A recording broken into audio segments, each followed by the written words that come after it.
Bonjour à tous, bienvenue à toutes et à tous pour ce nouvel épisode de Disrupted, le balado sur les perturbateurs endocriniens et leurs effets. Je suis Madeleine et je suis avec 3 membres du comité de la relève du SIAP et aujourd'hui, on va découvrir ensemble leur projet d'étude.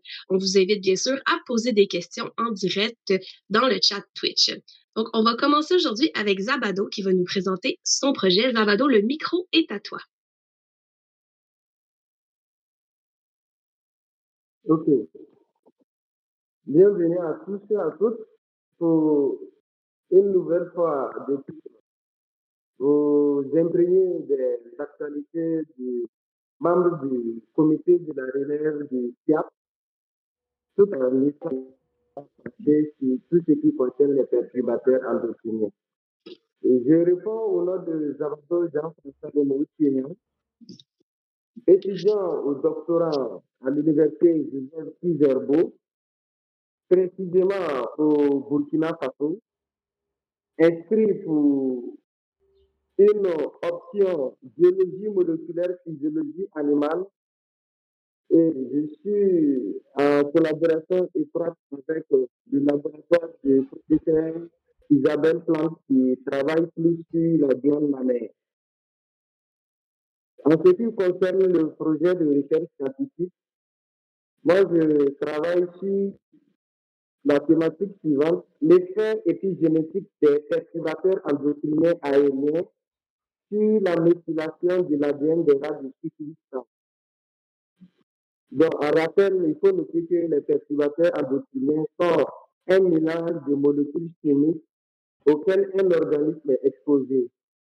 Ce mélange de molécules chimiques peut avoir un effet sur cet organisme aussi sa tendance à travers les 6 axes hormonaux principaux que nous avons. Nous avons l'axe hypothalamo-hypophyso-thyroïdien, l'axe hypothalamo-hypophyso-rénal, hépatique, gonadique et uranien. Donc, généralement, nous sommes exposés vraiment à des perturbateurs endocriniens d'origine aquatique, alimentaire et aérienne. Mais nous allons focaliser nos recherches sur les perturbateurs endocriniens d'origine aérienne. C'est-à-dire que nous allons faire le lien entre la pollution atmosphérique au sein de la sphère chimique, la mer que nous respirons, et leur effet sur les organes de reproduction mâle et femelle des rats de Vista. Et nous avons fait le constat que de nos jours, nous avons une recrudescence de certaines pathologies qu'on appelle des pathologies ou encore des cancers hormonodépendants.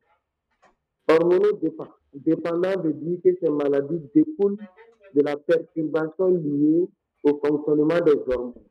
Et qui parle de la perturbation liée au fonctionnement des hormones, parle des perturbateurs endocriniens. Par exemple, que le garçon, il faut noter que durant la gestation, les hormones favorisent la mise en place de façon ordonnée et coordonnée des organes.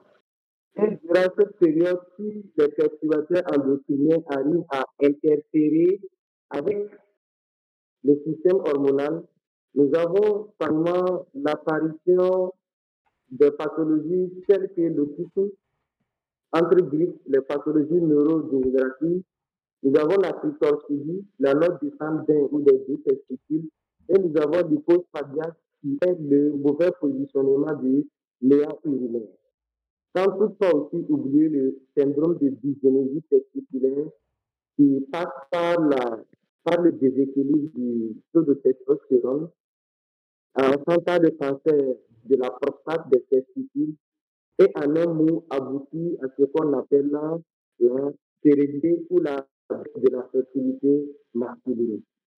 On est parti encore du fait que chez le sexe femelle, nous avons aussi un ensemble de pathologies qui peuvent découler lorsque les perturbateurs endocriniens interfèrent avec le système hormonal de la maman, lorsque cette dernière ne prend pas soin d'elle-même au cours de la gestation.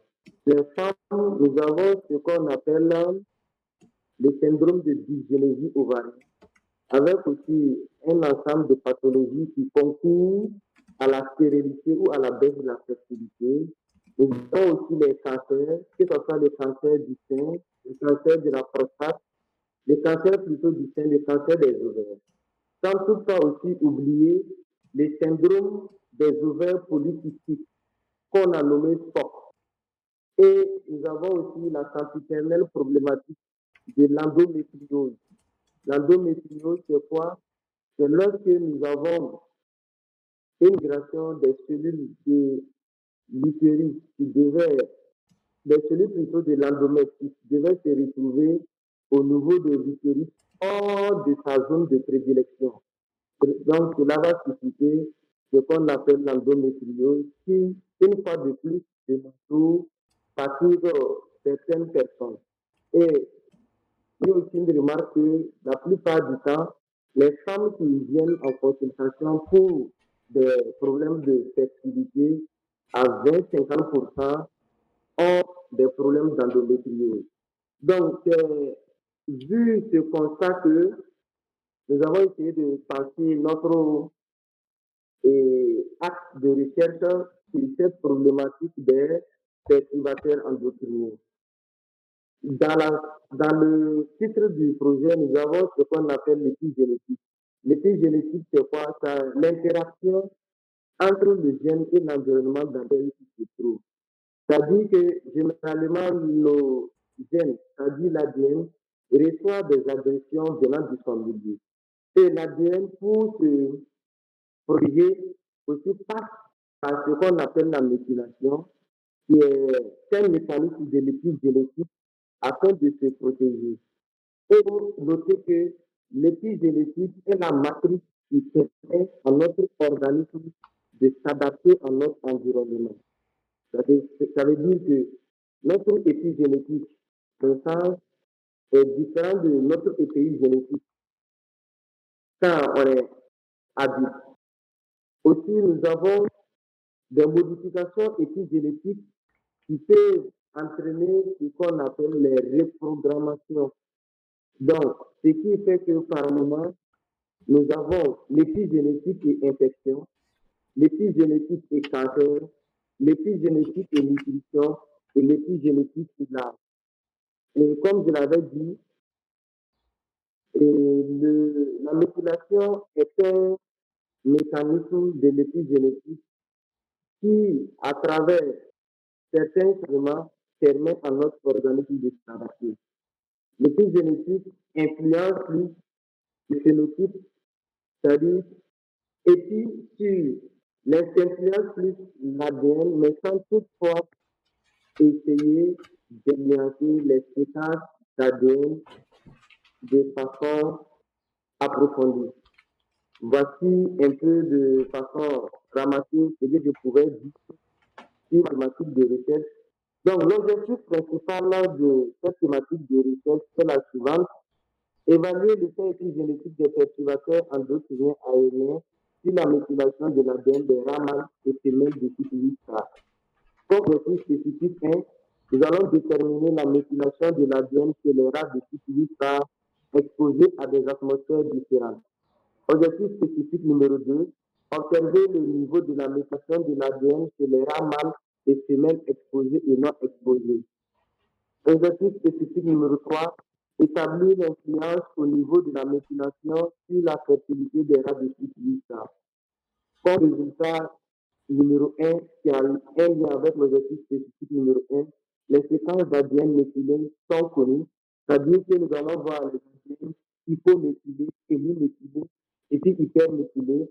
Comme résultat de l'objectif spécifique numéro 2, le niveau de méthylation de l'ADN est connu. Comme résultat de l'objectif spécifique numéro 3, le lien entre le niveau de la méthylation et la fertilité est connu. Donc, à peu près de façon un peu simplifique et résumé comment se déroulera le projet de recherche qui me tient tant à faire. Merci bien. C'est très intéressant comme projet. Ça touche comme à plusieurs, autant le concret, ce qu'on vit dans le quotidien, que ce qui se passe bio- biomoléculairement parlant, j'ai envie de dire. Donc, moi, j'ai déjà quelques petites questions. Est-ce que c'est moi qui lance le bal, les filles, pour les questions pour Zabado? Super. Donc, moi, la première question qui m'est venue en tête, c'est, tu as parlé de perturbateurs endocriniens aériens et d'exposition donc à des rats et des rats. Et je me demandais comment est-ce que vous créez cette exposition aérienne-là? Est-ce que vous avez te parlé d'atmosphère? Est-ce que vous créez une atmosphère artificielle pour l'exposition?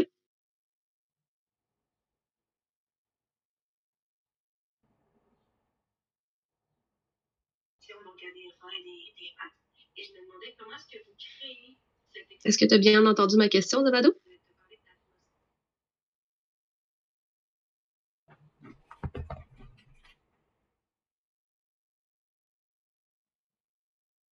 Zabado? Est-ce que tu m'entends?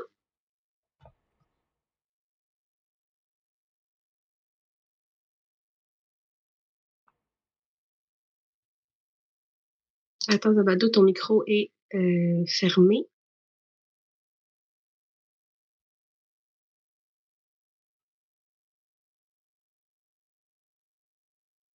Oui, je vous attends Voilà. maintenant.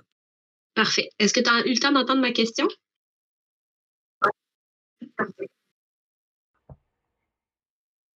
Je vais la reprendre juste au cas où. Dans le fond, ce que je demandais, c'est de parler d'exposition aux perturbateurs endocriniens aériens, exposition des rats et des rats.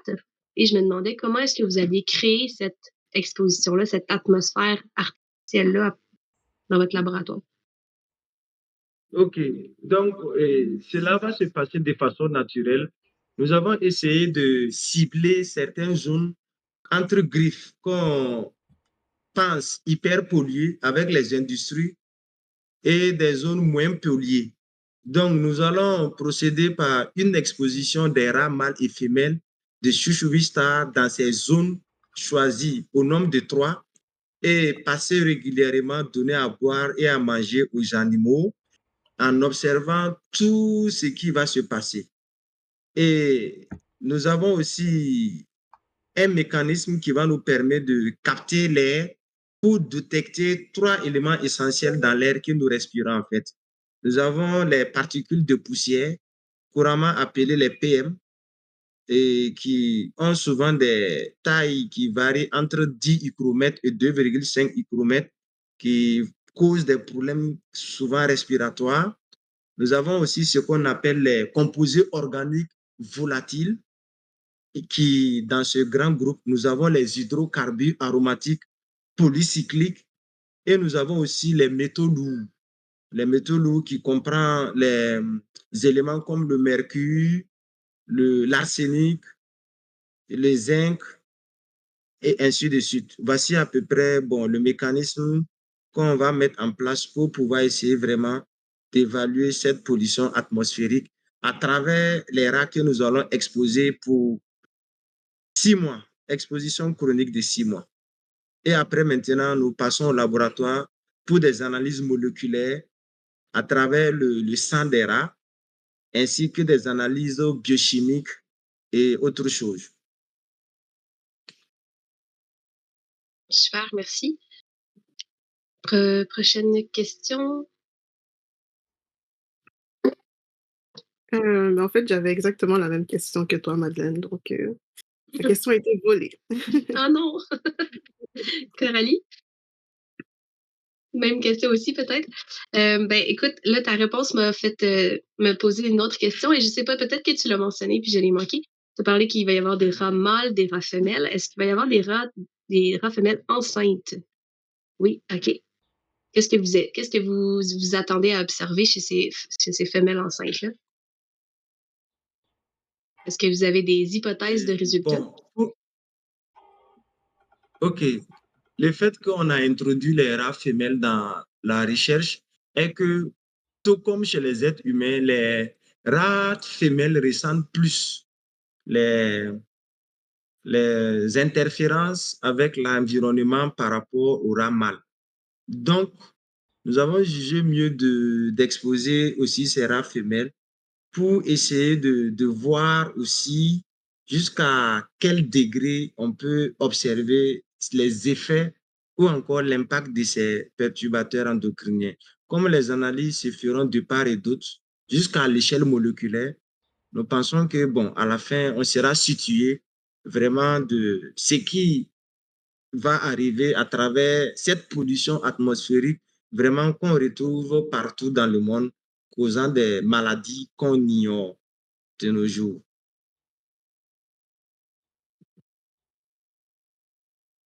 OK, super. Puis ma dernière question, on a par moment dans le podcast, on a parlé des différents modèles que les chercheurs utilisent. Parfois, c'est des poissons, parfois, c'est des grenouilles, parfois, c'est des rats, des souris. Et je me demandais, dans le cas de ton étude, pourquoi est-ce que vous avez choisi les rats? Est-ce qu'il y a une raison particulière? Bon, oui, il y a une raison particulière. Nous avons choisi les rats parce que nous suivons ce qu'on appelle la ligne directrice 407 et 408 de l'OCDE qui régule en fait l'éthique qui concerne l'expérimentation animale. Et dans nos contrées, la recherche utilise plus les souris et les rats pour ces genres d'analyse. Raison pour laquelle. Sinon, bon, il n'y a pas une autre raison. OK. Écoute, c'est super intéressant comme projet. On va avoir hâte de voir la suite, de voir les résultats aussi que ton étude va porter. Félicitations. Vraiment un chouette projet. Donc, merci Zabado. On va donc passer maintenant à Coralie qui nous présente son projet également. Allô tout le monde. Donc, moi, c'est Coralie. Je suis étudiante au doctorat en biologie à l'UQAM sous la direction de Jonathan Véro. Et moi, mon projet, il touche l'étude en fait de 2 types de contaminants. Bon, je vais revenir un peu après sur quels contaminants, mais moi, je m'intéresse en fait aux effets de certains contaminants sur la régulation hormonale et le métabolisme énergétique des oiseaux en fait qui nichent en milieu urbain. L'oiseau en particulier auquel je m'intéresse, Madeleine, tu le connais un peu, c'est le goéland à bec cerclé. Pourquoi bec cerclé? Simplement parce qu'il a un anneau noir en fait sur son bec. Puis c'est un oiseau, c'est un goéland que beaucoup de gens doivent connaître dans la région de Montréal, puis tout le long du Saint-Laurent en fait. C'est un oiseau qui se retrouve pas mal et qu'on va étudier en fait parce que c'est une espèce modèle. Donc mon sujet ne porte pas spécifiquement sur ce goéland, mais on va s'en servir comme une espèce modèle, c'est-à-dire qu'il va être étudié pour comprendre en fait les phénomènes biologiques fondamentaux qui se passent en fait dans l'organisme, et ça va pouvoir ensuite être extrapolé à d'autres espèces. D'habitude, comme Zabado l'a dit en fait pour son projet, il utilise des rats. D'habitude, c'est souvent ce genre d'organismes qui sont utilisés parce que les poissons, les rats, les mouches drosophiles sont faciles à reproduire en laboratoire, à étudier. C'est facile à maîtriser, mais moi, je m'intéresse vraiment à des concentrations de contaminants qui sont environnementales et donc qui sont des concentrations qu'on va retrouver en fait dans le milieu. Et donc, j'ai besoin d'espèces qui sont sauvages. Donc, pourquoi le goéland à bec cerclé? Parce qu'il représente les oiseaux sauvages et particulièrement les oiseaux qui vivent en milieu urbain. C'est un oiseau qui est omnivore, donc en fait, il est intéressant parce qu'il va manger de tout, puis surtout tout ce qui va lui tomber sous le bec. C'est-à-dire qu'en milieu urbain, il va pas mal consommer des choses qu'on utilise nous, qu'on mange ou qu'on laisse dans les déchets. Puis en plus, il est facile pour moi à étudier puisqu'on a une des plus grosses colonies à 3 km de Montréal, donc en fait, il est très facile à aller voir pour étudier. Puis en plus de ça, il a été énormément étudié dans notre laboratoire, donc on sait déjà qu'il est contaminé par ces contaminants. Voilà, en gros, puis il est vraiment facile à étudier. Donc pour repartir sur mon projet, tout d'abord, c'est important de savoir que chez les vertébrés, les hormones, en fait, elles vont réguler le système endocrinien, ça va réguler tout le métabolisme énergétique. Le métabolisme énergétique, c'est l'ensemble des processus biochimiques qui permettent en fait aux organismes vivants de transformer les nutriments, donc tout ce qui est apporté par l'alimentation, par exemple, en énergie. Et cette énergie, ensuite, elle va être utilisée pour la croissance, la reproduction, les mouvements, la mobilité. Donc tout ce qui est utile en fait pour l'organisme pour vivre et se développer. Et donc moi je m'intéresse en fait à voir quel est l'effet de 2 types de contaminants sur tout ce système-là, partant de la régulation hormonale et endocrinienne jusqu'au métabolisme énergétique. Et pour ça, donc, je vais étudier 2 types de contaminants différents. Donc, on a les retardateurs de flamme, que peut-être des gens connaissent un peu, qui sont ces composés qu'on utilise en fait pour retarder et limiter la progression d'un feu, d'un départ de feu, et qu'on va retrouver dans tout un tas d'objets du quotidien, que ce soit textile, ameublement, électronique. Et je m'intéresse également aux PFAS, qui sont des substances fluorées, qu'on va également appeler polluants éternels, parce qu'ils sont très persistants et très difficiles à dégrader. Donc, d'où le nom éternel. Et donc, peut-être vous avez probablement entendu parler dans l'actualité récemment, ça a fait un peu le buzz, c'est devenu un peu un sujet dont on parle actuellement. Et ils sont, eux, par contre, on les retrouve dans les mêmes types de produits que les retardateurs de flamme, mais on les trouve également dans tout un tas d'autres objets du quotidien, commencer par les poêles anti-adhésifs, c'est ce qui fait ce revêtement anti-adhésif, les manteaux imperméables, on les retrouve dans les produits d'hygiène et de beauté, et on les retrouve également dans les cartons alimentaires qui vont permettre en fait c'est le film plastique qu'on retrouve sur les cartons alimentaires qui permet en fait d'éviter que l'huile, par exemple des aliments, traverse les cartons. Donc, c'est des composés qui sont très très persistants dans l'environnement, que ce soit pour les retardateurs de flamme ou les PFAS, et qui vont se retrouver en fait dans l'environnement et dans les organismes, et qui vont avoir tendance à également se bioaccumuler, c'est-à-dire que en plus de rester dans l'organisme, chaque fois qu'on en apporte un nouveau, ça va continuer à s'accumuler. Puis plus il y en a, plus on peut considérer qu'il va y avoir des effets. Donc, ils sont également connus, en tout cas certains composés de ces 2 types de contaminants sont connus pour être des perturbateurs endocriniens, donc pour avoir un effet néfaste sur le système endocrinien, que ce soit chez l'homme, chez les animaux. Ce qui est un peu embêtant, c'est qu'ils ont été interdits, pour les plus gros en tout cas, qui étaient fortement utilisés il y a de nombreuses années, mais que malgré tout, entre ceux qui avaient été déjà mettons, achetés et pas encore utilisés, ceux qui ont été utilisés et déjà trouvés dans l'environnement, puisque c'est des composés qui se dégradent difficilement, on les retrouve encore et ils ont encore des effets actuellement. Puis en plus de ça, il a été développé de nouveaux composés auxquels je m'intéresse également pour remplacer ceux qui avaient été interdits. Donc c'est tout un problème. Puisque ça a un effet sur le système endocrinien, c'est quand même important de le prendre en considération. Voilà. Puis en plus, il faut savoir que certains de ces composés ont la capacité à imiter des hormones et à prendre leur place en fait dans le système, ce qui va empêcher l'utilisation de certaines hormones et dérégler un peu tout le système. Donc, comment je fais pour étudier ça?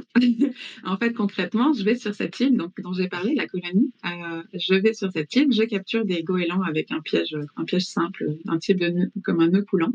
Je vais les attraper, je les équipe d'un GPS et pendant 3 jours, je les relâche avant de les recapturer pour récupérer le GPS et faire une prise de sang. Le GPS, ça va me permettre de savoir où est-ce qu'ils sont allés, donc où est-ce qu'ils ont été exposés possiblement à ces contaminants. Et la prise de sang, elle va me permettre de faire les analyses d'hormones, de contaminants et également de métabolites comme le glucose qui sert en fait à alimenter en énergie le corps. Le GPS va également me permettre en fait de faire des calculs qui me permettent de déterminer quelle est la dépense en énergie que l'oiseau a effectuée pendant la période de temps où je l'ai relâché. Voilà. En parallèle de ça, donc ça c'est comme la première approche de mon projet, mais on sait également que certains de ces contaminants se lient à des lipides et à des protéines, puis que ça c'est donné potentiellement par la mère aux œufs qu'elle produit et quand elle pond.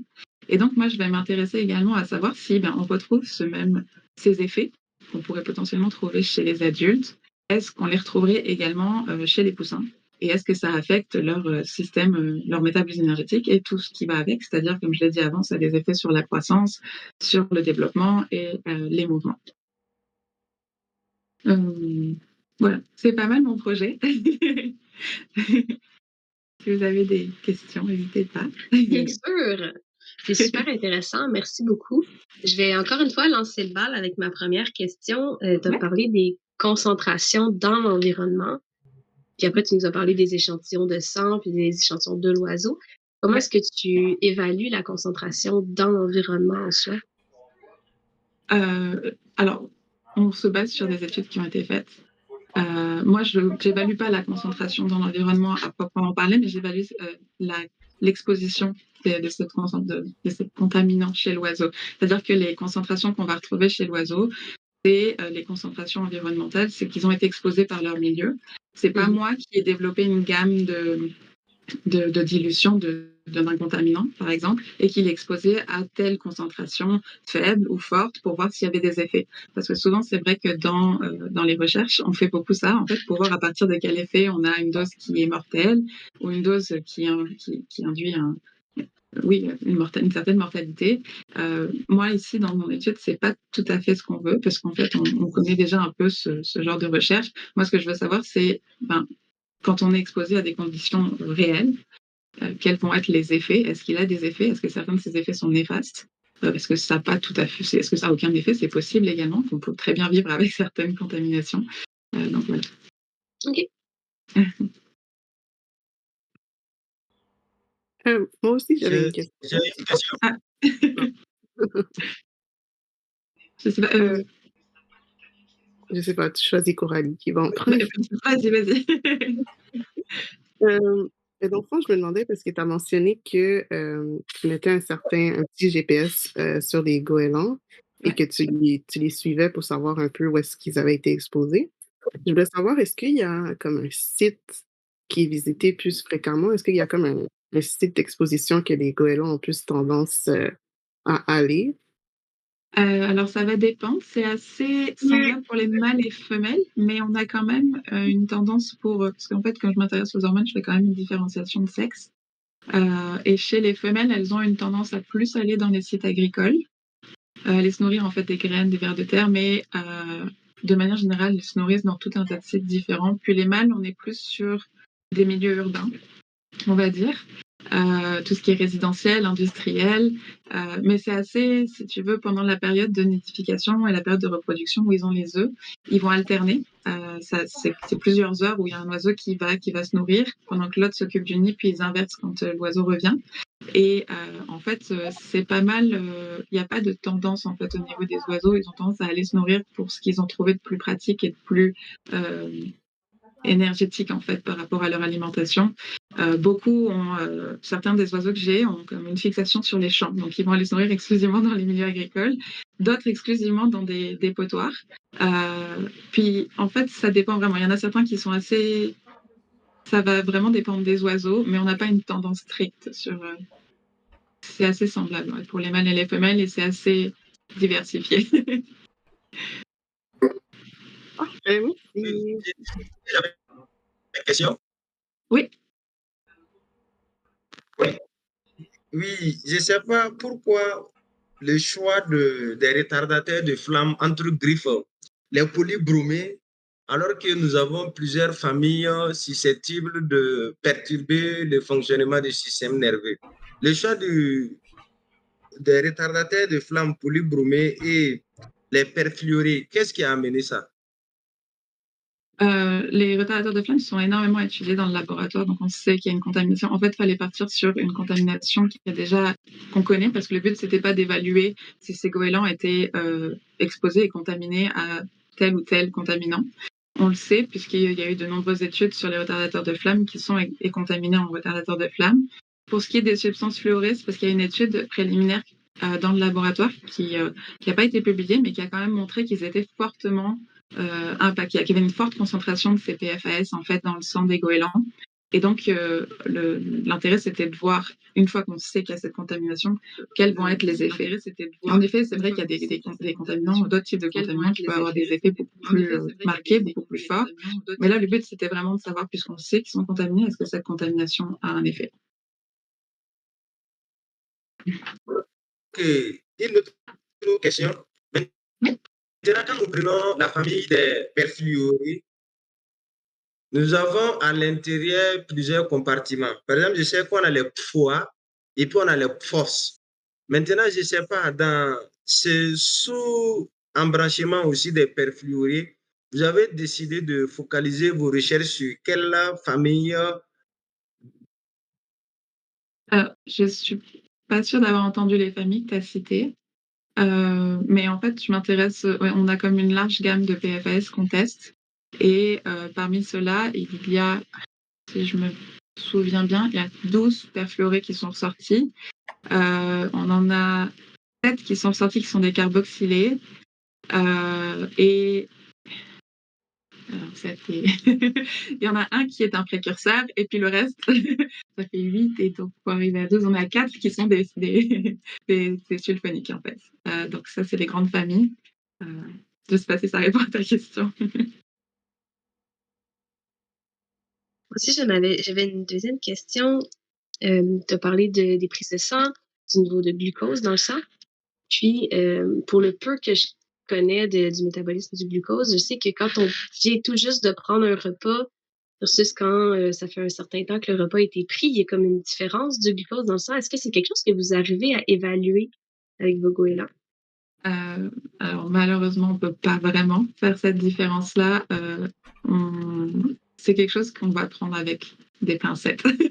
C'est comme le but, c'était vraiment de voir parce que je m'intéresse pas qu'au glucose. Dans les autres métabolismes qui sont sortis forts, on a également la lactate et le bêta-hydroxybutyrate. Donc le lactate, c'est un composé qui est produit après l'utilisation du glucose dans le cycle. Et le bêta-hydroxybutyrate, il est normalement ce qu'on appelle un corps cétonique. C'est un composé qui est produit quand c'est les lipides qui vont être utilisés à la place du glucose. Et ça va produire en fait ce type de corps cétonique. Euh, c'est pas quelque chose qui doit être produit en grosse quantité normalement parce que dans beaucoup d'organismes, le glucose, c'est quand même le métabolite premier qui est utilisé pour faire de l'énergie. S'il se trouve que on a beaucoup de bêta-hydroxybutyrate, il y a probablement un déséquilibre, même s'il y a du glucose en forte quantité, parce que ce glucose, en effet, pourrait venir d'une alimentation récente. Mais si le bêta-hydroxybutyrate est fort, c'est probablement pas le glucose qui est utilisé. Donc, ça peut également montrer qu'il n'y a pas d'utilisation de ce glucose et qu'il y a un problème quelque part. C'est un mélange de ces trois métabolites qui permet de tirer une conclusion générale, mais c'est vraiment à prendre avec des pincettes, tout à fait, parce qu'il n'y a pas moyen de savoir. On a ça pour certains oiseaux, on a leur estomac pour un autre projet, quelque chose qu'on pourrait lier, mais c'est pas prévu pour le moment dans mon projet. OK, super, vraiment intéressant. Marie-Caroline, est-ce que tu avais une autre question? Non, ça va. OK, moi, il m'en reste une. C'est plus, j'ai envie de dire, c'est plus une question un peu philosophique, mais c'est ce qu'on fait un peu dans notre podcast. On aime ça. Donc, tu as parlé du fait que, bon, les PFOA, en tout cas, ces molécules-là, ont fait la une, oui, ont fait la une des médias, des journaux.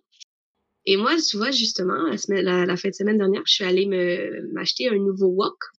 Mhm. Et là, il y avait toutes les WOC. Il y en avait un qui était sans BPA, sans PFOA. Puis là, je me dis, OK, mais s'il n'y a pas de BPA, s'il n'y a pas de PFOA, est-ce que c'est vraiment sécuritaire ou est-ce qu'ils ont inventé une nouvelle molécule? Puis qu'est-ce que tu en penses?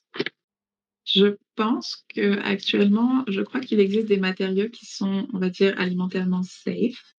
Je crois que c'est l'inox à un certain degré de composition. L'inox est censé être safe et pas un problème au niveau de la santé.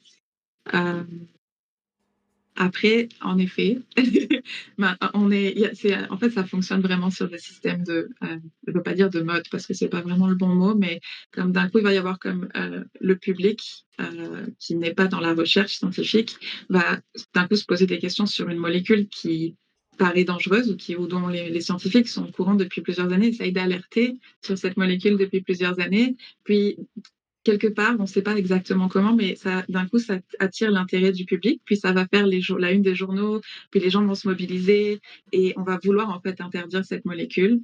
Et en effet, du coup, on va retrouver ça partout en fait dans les supermarchés et on va retrouver des 100 BPA, 100 PFS, 100, et ça a un côté un petit peu marketing aussi. Ça n'empêche pas en effet que derrière, ces molécules, elles ont beau être interdites, comme je l'ai dit, les industriels ont quand même besoin pour le moment, en fait, avec l'état actuel de comment ça fonctionne, on a quand même besoin de remplacer ces molécules interdites par quelque chose qui va prendre la place. Et donc, pour le moment, c'est pas étudié, c'est nouveau. On ne sait même pas forcément quoi chercher, nous, si les molécules n'ont pas été déclarées. Ce qui fait que, pour le moment, tu peux quand même être exposé à quelque chose de potentiellement néfaste sans le savoir. Et ça ne sera pas écrit nulle part parce que, pour le moment, c'est inconnu. Donc, je pense que ce n'est pas une garantie d'être safe, non. C'est une garantie qu'il n'y aura pas ces molécules-là qu'on sait être néfastes. Ça ne veut pas dire qu'il n'y en a pas d'autres. OK, c'est bon. On retient que l'acier inoxydable pourrait être une bonne alternative. Super. Merci beaucoup, Coralie. Merci. C'était vraiment très intéressant. C'est un beau projet. On a hâte de voir la suite. Et donc, finalement, la dernière, mais non la moindre, Marie-Caroline, qui va nous présenter son projet. Le micro est à toi. Merci. Alors, bonjour à tous et à toutes. Alors, oui, donc je m'appelle Marie-Caroline Dagus. Dans le fond, je suis une étudiante à la maîtrise en sciences expérimentales de la santé à l'INRS, donc à l'Institut national de la recherche scientifique, plus précisément au centre AFSB, donc le Centre morphologie, santé et biotechnologie. Je suis dans le laboratoire de la professeure Isabelle Plante. Et dans le fond, mon projet s'intitule Les inégalités sociales dans l'exposition aux perturbateurs endocriniens liés aux soins personnels. Donc, je vais vous raconter un petit peu l'histoire de comment on est arrivé à ce projet, si je peux dire. Donc, vous avez entendu parler, mes deux collègues un peu plus tôt des perturbateurs endocriniens. Et je pense que vous avez peut-être pu réaliser que notre exposition aux perturbateurs endocriniens est un petit peu devenue omniprésente. Ça veut dire qu'elle est elle est un peu partout. Donc, on la retrouve dans l'air, dans nos eaux, mais ça peut aussi être dans le matériel qui nous entoure. Ça peut être dans le plastique, nos électroménagers. Ça peut se ramasser dans notre nourriture via les pesticides qui sont utilisés. Donc vraiment, les perturbateurs endocriniens sont partout dans notre environnement.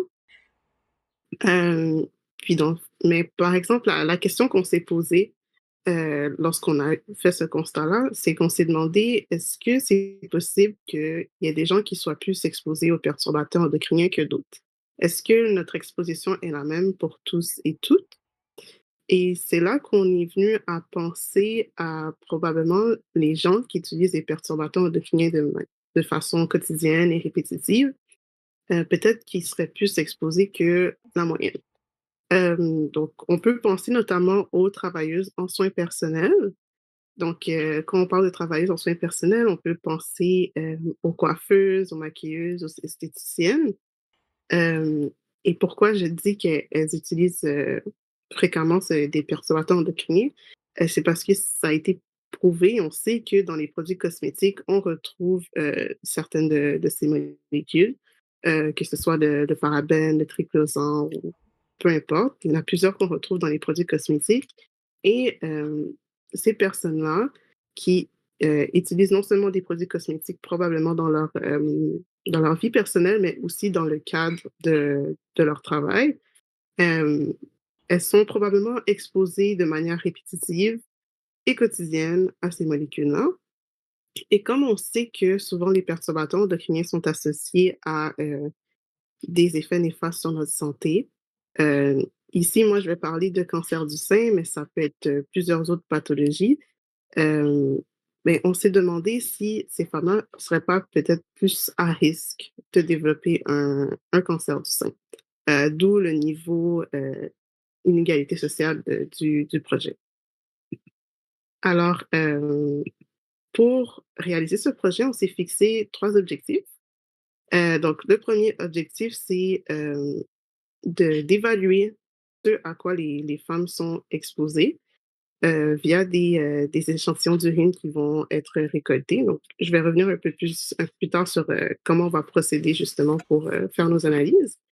Mais notre premier objectif, c'est vraiment d'identifier les molécules à quoi les femmes sont exposées. Puis le deuxième, c'est justement à partir de ces molécules-là, de voir s'il y a des inégalités sociales. Donc, est-ce que justement les femmes qui travaillent dans des soins personnels versus des femmes qui travaillent dans d'autres métiers, est-ce qu'il y a des différences dans le niveau d'exposition? On veut aussi aller voir d'autres caractéristiques sociodémographiques, notamment que ce soit l'âge, l'ethnicité, le revenu familial, le niveau d'éducation. Donc, ce sont toutes des caractéristiques qu'on va prendre en compte pour voir il y a des différences au niveau de l'exposition aux perturbateurs endocriniens. Donc ça, c'était pour notre deuxième objectif, donc vraiment regarder les inégalités sociales euh, par rapport à l'exposition.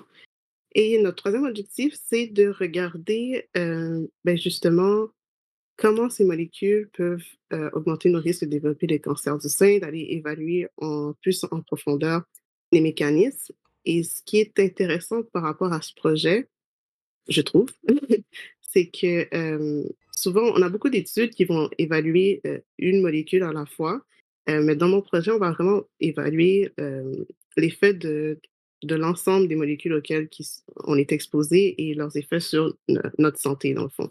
Donc, je trouve que c'est un aspect quand même différent puis intéressant à mon projet.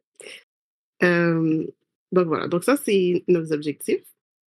Et dans le fond, comment on va procéder pour y arriver? Donc, notre méthodologie ou notre façon de faire se divise en 2 grandes étapes. La première étape, c'est, de répondre à un questionnaire et la seconde, c'est de fournir des échantillons d'urine. Alors, on a recruté un certain nombre de participants et on leur a demandé de répondre à un questionnaire qui va nous permettre, dans le fond, d'établir un profil de la participante, mais aussi de son exposition le plus possible. Donc, dans le questionnaire, on leur pose des questions justement sur leurs caractéristiques sociodémographiques, mais aussi sur leur travail, le nombre d'heures, les produits qui sont utilisés, s'il y a certaines méthodes de protection pardon, qui sont utilisées dans le cadre de leur travail. Aussi, si elles ont des problèmes de santé et tout ça. Donc, c'est à mon avis, le questionnaire est une façon de vraiment dresser un profil de nos participantes et de leur exposition. Et parmi ces participantes-là, celles qui sont volontaires, on leur a demandé de nous fournir un échantillon d'urine. Et à partir des échantillons d'urine, ça va nous permettre de faire nos analyses en laboratoire. Donc vraiment d'aller voir comment ce à quoi les femmes sont exposées, comment ça peut affecter des cellules de glande mammaire qu'on va utiliser en laboratoire, puis voir un peu quels sont les différents processus ou les différents marqueurs qui sont affectés par ce qu'on appelle l'exposome. Donc, c'est vraiment un regroupement des molécules auxquelles les femmes sont exposées. Euh, donc, voilà. Donc, je n'irai pas dans les détails de la méthodologie, mais il y a vraiment plusieurs analyses en laboratoire qu'on va faire. On est en collaboration avec nos collègues à Santé Canada, qui, eux, vont faire des analyses un peu plus chimiques. Donc, grâce à leur aide, on va être en mesure justement d'identifier les différents métabolites et les différentes substances auxquelles les femmes sont exposées. Puis par la suite, nous, de notre côté, dans le laboratoire, c'est là qu'on va pouvoir faire des tests différents sur nos cellules de glande mammaire. On a différents types cellulaires qu'on veut utiliser, que ce soit des cellules saines, des cellules cancéreuses. On a différents tests aussi qu'on aimerait faire pour regarder les marqueurs de cancérogénèse ou donc des marqueurs typiques que l'on voit qui sont affectés lorsqu'il y a des développements de cancer du sein ou regarder si les cellules se comportent différemment, si elles adoptent des comportements qu'on qu'on observe normalement lorsqu'il y a un développement de cancer. Alors, ça faisait pas mal le tour, je dirais, pour la méthodologie, puis aussi ce qui est le projet. Donc, c'est un projet que j'aime beaucoup, beaucoup, beaucoup. Puis, parce que je trouve ça cool justement que, comme j'ai mentionné un peu plus tôt, qu'on puisse regarder plusieurs molécules en même temps, donc puis analyser plusieurs perturbateurs endocriniens en même temps. Et aussi, je pense que c'est très pertinent pour la santé des femmes qui travaillent dans ces domaines-là, mais aussi toutes les femmes en général, parce que j'espère que nos résultats vont nous permettre de des développer de nouvelles méthodes en matière de prévention du risque. C'est-à-dire que, étant donné que on va récolter toutes les caractéristiques des femmes, on va être en mesure de savoir s'il y a des produits qui sont plus utilisés dans certains salons que d'autres.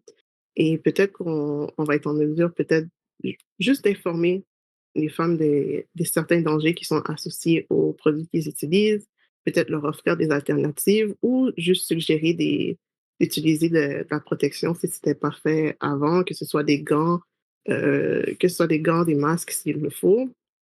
Euh, donc voilà, donc je trouve que c'est un projet à mon avis, qui est super intéressant, puis je trouvais ça pertinent de le présenter dans ce podcast-ci. Euh, Puis c'est ça, ça fait le tour. Je peux répondre à vos questions si vous en avez. Ben super, merci Marie-Caroline, c'est vraiment un super projet que je connais un peu parce qu'on travaille dans le même laboratoire. Donc d'ailleurs, je vais laisser Coralie Zabado poser les questions en premier, là, vu que je connais un petit peu plus ce projet-là de mon côté. Euh, Ton projet est très, très intéressant. Ça a l'air vraiment. Oui, tout le sujet est vraiment très, très intéressant. Et moi, je me pose une question puisque je m'intéresse du coup aux concentrations environnementales. Et c'est un petit peu ce qui s'applique dans ton cas également. Est-ce que je me posais la question de savoir si euh, là, quand tu vas mettre en contact en fait ces molécules identifiées avec euh, les cellules, je répète n'importe quoi. Ouais, voilà. Oui, les glandes mammaires, merci, que tu testes. Euh, est-ce que ça va être, est-ce que c'est ce que vous avez donc mesuré dans l'urine que vous avez pu obtenir les échantillons d'urine et donc c'est les concentrations que vous trouvez dans cette urine? Ou est-ce que ça va être une fois que vous avez identifié les molécules qui sont présentes dans l'urine et auxquelles elles sont exposées, est-ce qu'après vous prenez des standards à des concentrations plus élevées pour avoir une réaction en fait? Je sais pas si ma question est claire, mais Voilà, je comprends oui. ta question. Je dirais que ben, pour l'instant, on est vraiment dans les analyses d'urine. Donc, on n'a pas encore développé les tests en laboratoire. Donc, ma réponse, ça pourrait changer. Mais je pense qu'on va, premièrement, essayer de reproduire ce qu'on retrouve, les concentrations qu'on a retrouvées dans les urines le plus possible. Mais si notre échantillon est assez grand et qui nous le permet, pardon, je pense qu'on va essayer aussi de tester plus de concentration, donc d'avoir quand même une gamme de concentration qui va inclure à la fois ce qu'on a retrouvé dans les urines, mais peut-être aussi aller à des concentrations plus élevées ou plus basses.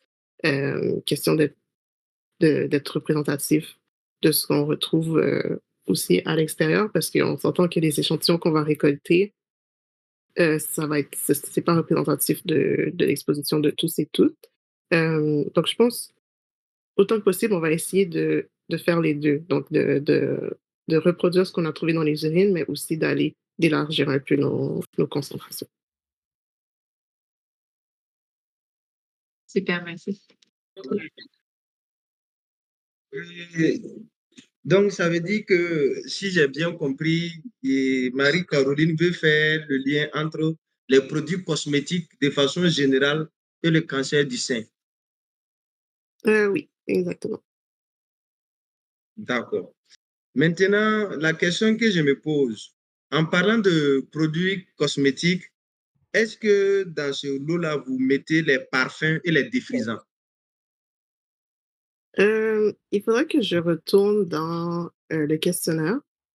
Je suis pas certaine que les parfums soient inclus, parce qu'on a plus pensé à, vraiment à ce que les travailleuses utilisent.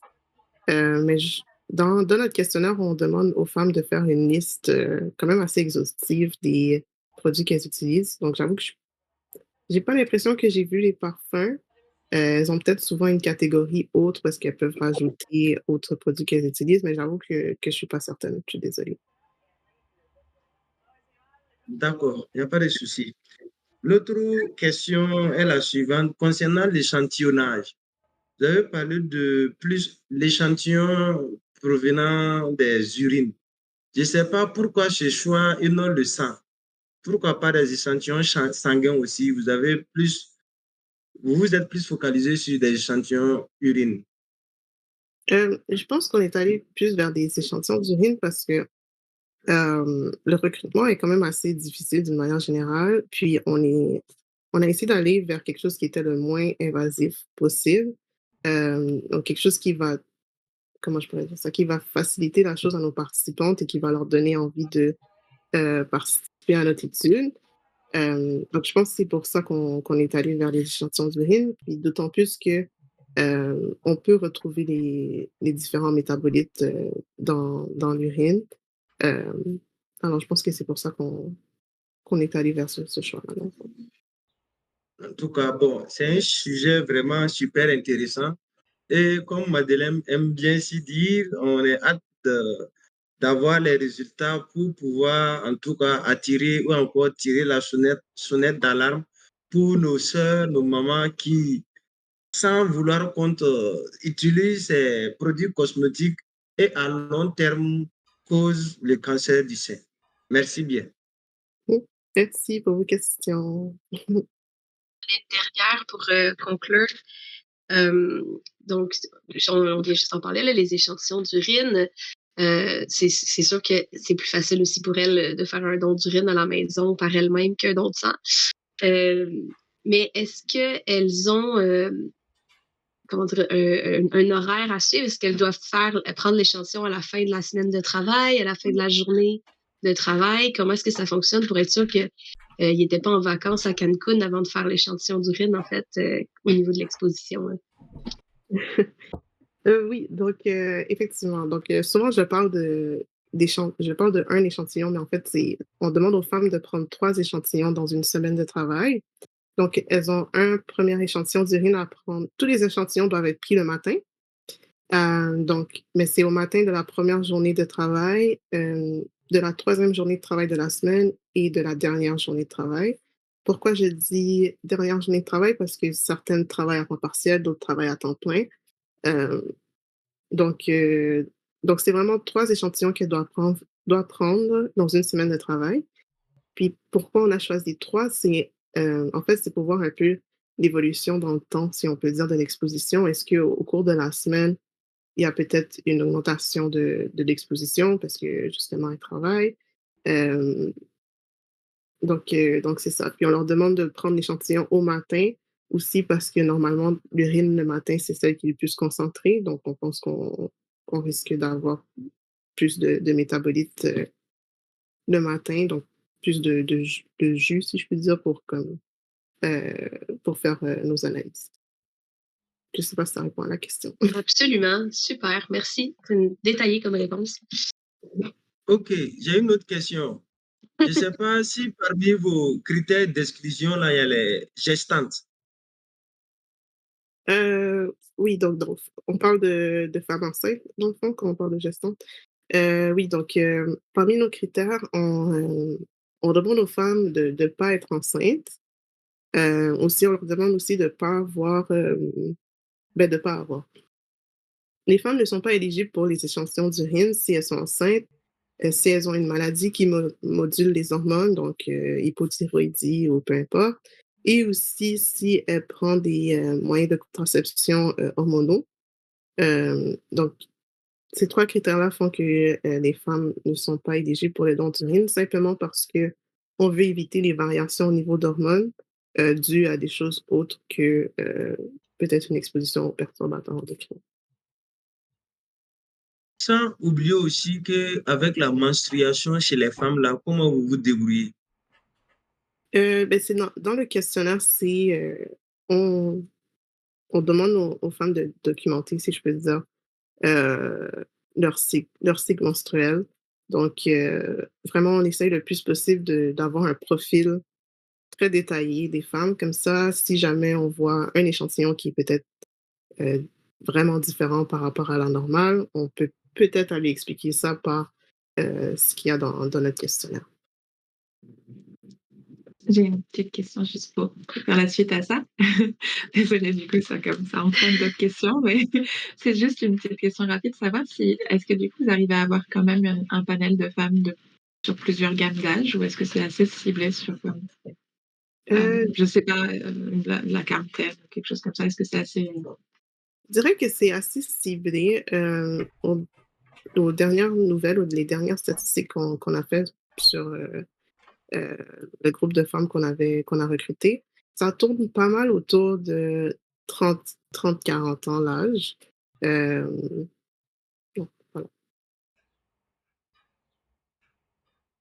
Oui, merci, Marie-Caroline, pour toutes tes réponses à nos questions multiples. Et merci à vous 3 pour avoir joué le jeu de présenter vos projets comme ça en live dans notre podcast. C'est des projets super intéressants. Puis,